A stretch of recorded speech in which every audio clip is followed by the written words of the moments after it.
Colorado Territory, winter of 1882. The mountains had a way of swallowing sound. On most days, Clara Whitmore welcomed the silence that settled over Raven Pass. It had been 4 years since the mining accident had taken her husband, Thomas, and in those 4 years she had learned to live with solitude as if it were another season of the mountains. She had built a life from routine. Cut firewood before sunrise. Check the traps before the snow deepened. Repair what broke. Survive. Her cabin stood alone near the edge of a pine-covered ridge, miles from the nearest settlement. Most people thought a woman had no business living by herself in a place as unforgiving as Raven Pass.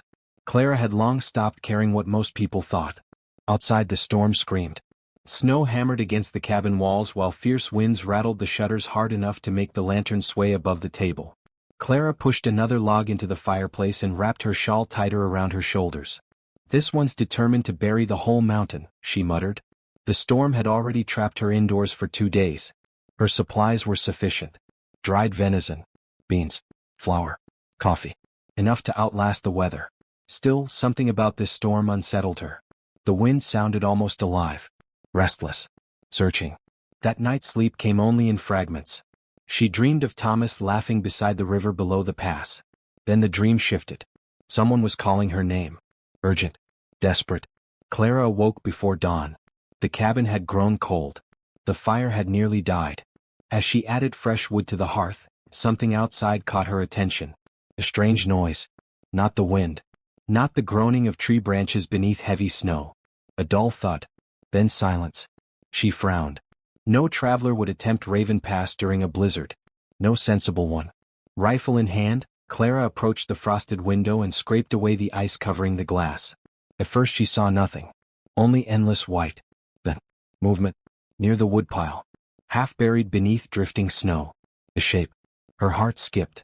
Someone was out there. Clara stood frozen. Every instinct urged caution.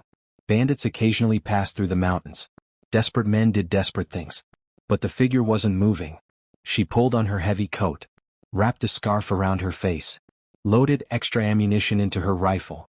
Then stepped into the storm. The cold struck immediately. Sharp enough to steal breath. Snow reached past her knees as she struggled toward the motionless body. 20 feet. 10. 5. The figure was a man. Young. Dark-haired. His face pale beneath a layer of frost. He wore clothing Clara recognized immediately. A hunting knife remained sheathed at his belt. One gloved hand clutched something beneath his coat. His breathing was shallow. Barely there. Clara hesitated. Relations between settlers and native tribes throughout Colorado had grown increasingly strained. Fear traveled faster than truth. Helping him could bring trouble. Ignoring him would guarantee his death. Thomas's voice echoed through her memory. "Out here, mountains don't care who you are. The only thing that matters is whether you choose humanity." Clara closed her eyes briefly. Then sighed. "You're fortunate I married a stubborn man," she muttered. Dragging him toward the cabin nearly exhausted her. The stranger was taller than she expected. Heavy with snow-soaked clothing. Several times she nearly slipped. Several times she considered giving up. Each time she kept going. By the time she collapsed beside him on the cabin floor, her lungs burned. The fire crackled nearby. The man remained unconscious. Clara worked quickly. Blankets. Warm broth. Dry clothes. As she removed his outer coat, her hands froze. Blood. Fresh enough to stain her fingers. Carefully she lifted his shirt. A knife wound marked his side. Angry red edges surrounded the injury. Not accidental. Someone had done this. Someone had wanted him dead. The realization settled heavily upon her shoulders. This man hadn't merely lost his way in the storm. He had been running. For the remainder of the day, Clara moved between caution and compassion. She cleaned the wound. Changed bandages. Fed the fire. The stranger drifted between fevered dreams and restless silence. Occasionally he murmured words she couldn't understand. Names. Warnings. Fragments of memory. Late that evening, Clara discovered what he had been clutching beneath his coat. A small leather pouch. Inside rested a carefully carved eagle pendant. The craftsmanship was extraordinary. Worn smooth with age. Important.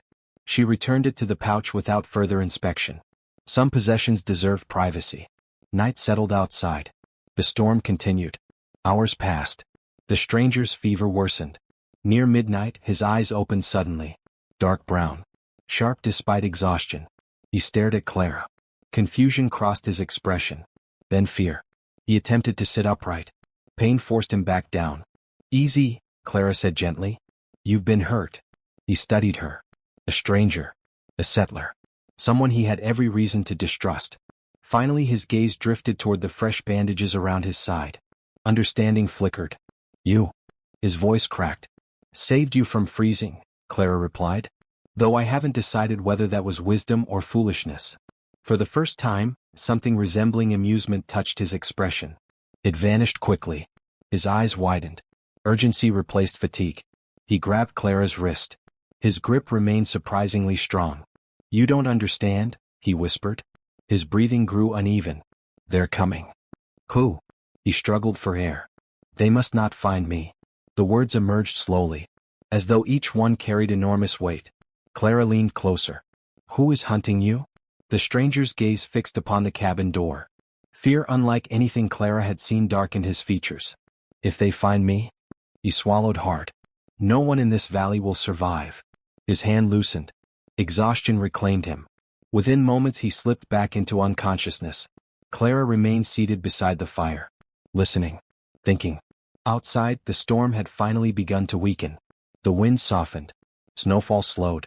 Silence returned to Raven Pass. Then, a sound echoed faintly through the mountains.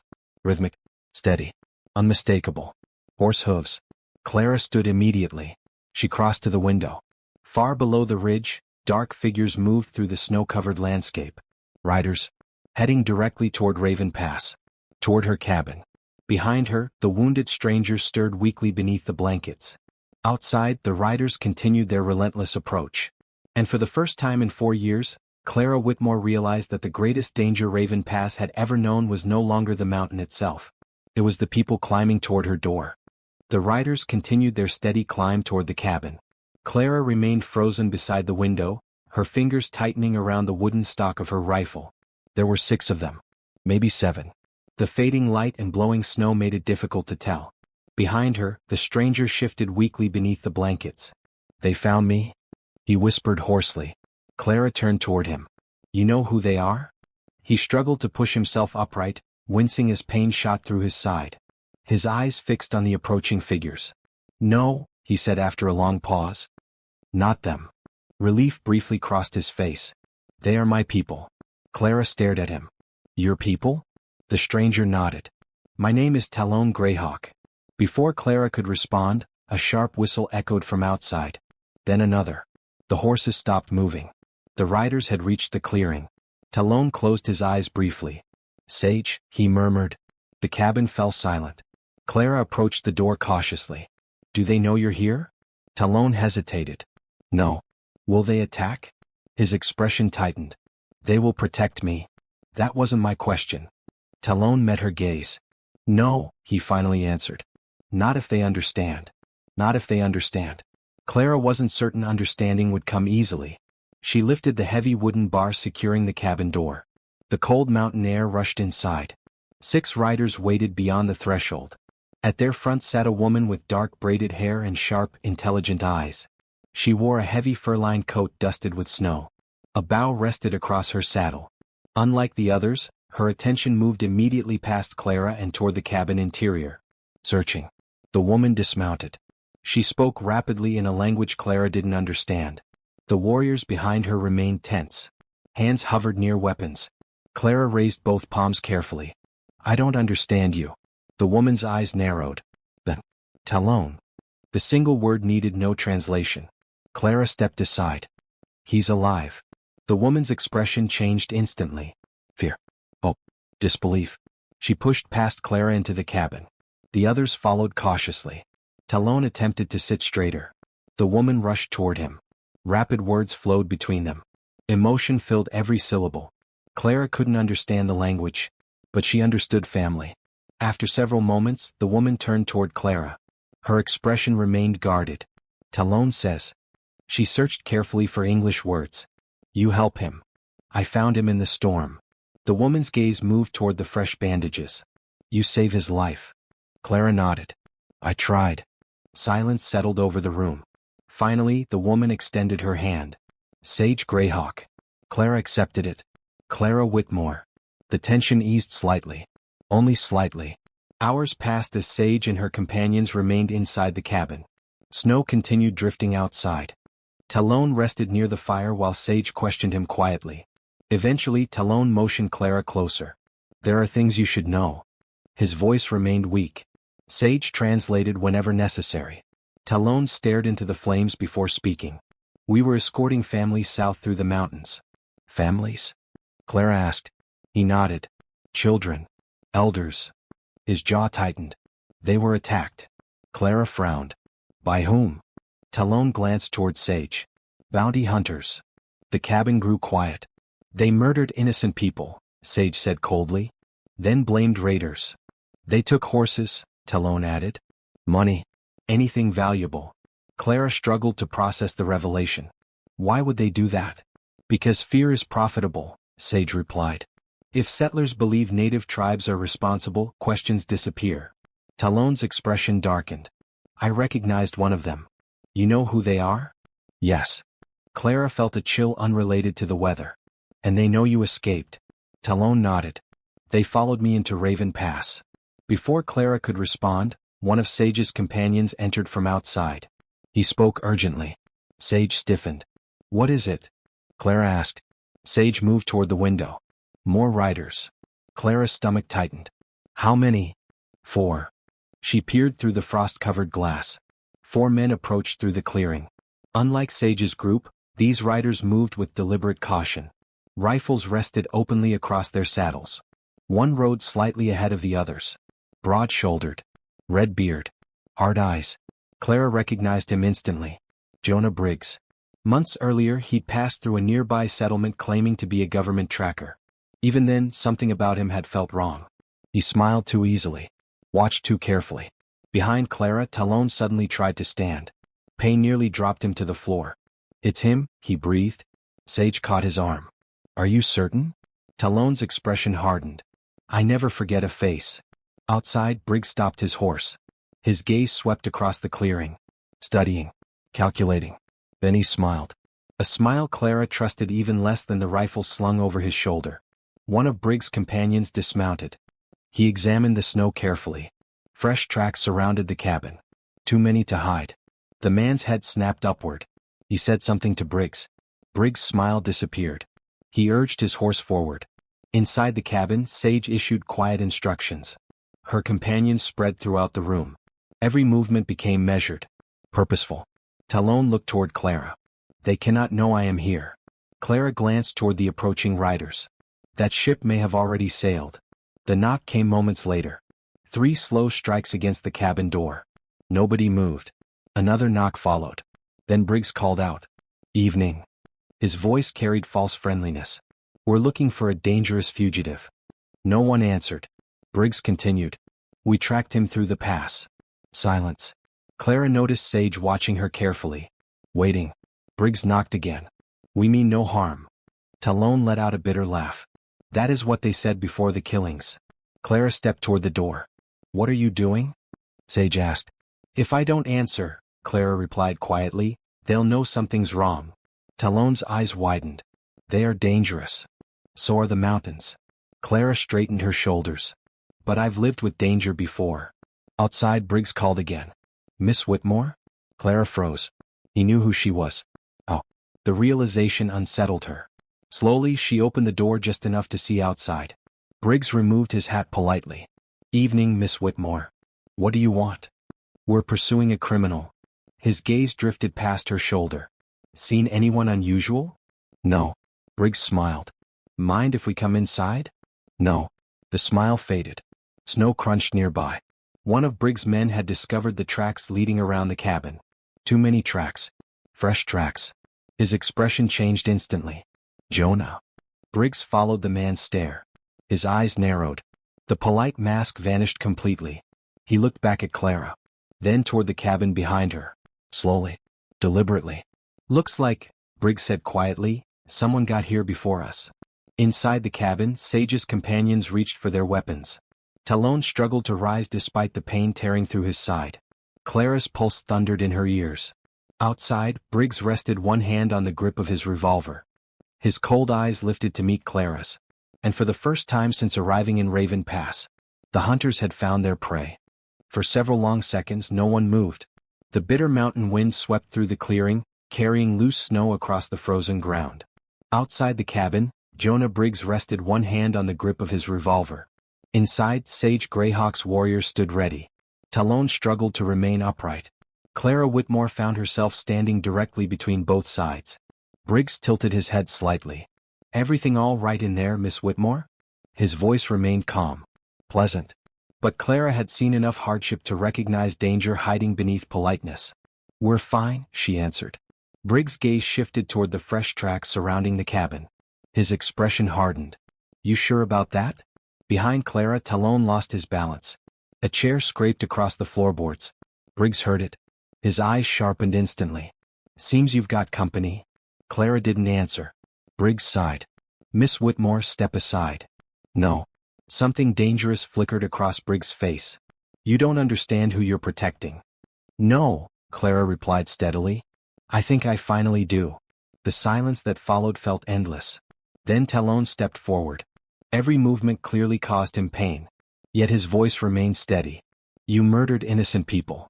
Briggs stared at him. Recognition flashed across his features. Talon Greyhawk. One of Briggs' companions muttered under his breath. Briggs slowly smiled.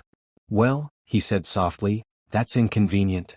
The first gunshot shattered the silence. Clara never learned who fired first. The world simply exploded into chaos. Sage moved instantly. Her warriors emerged from cover along the tree line. Arrows sliced through the winter air. Briggs' men scrambled for protection behind their horses and nearby rocks. Clara threw herself behind the cabin wall as bullets splintered wood above her head. Smoke. Shouting.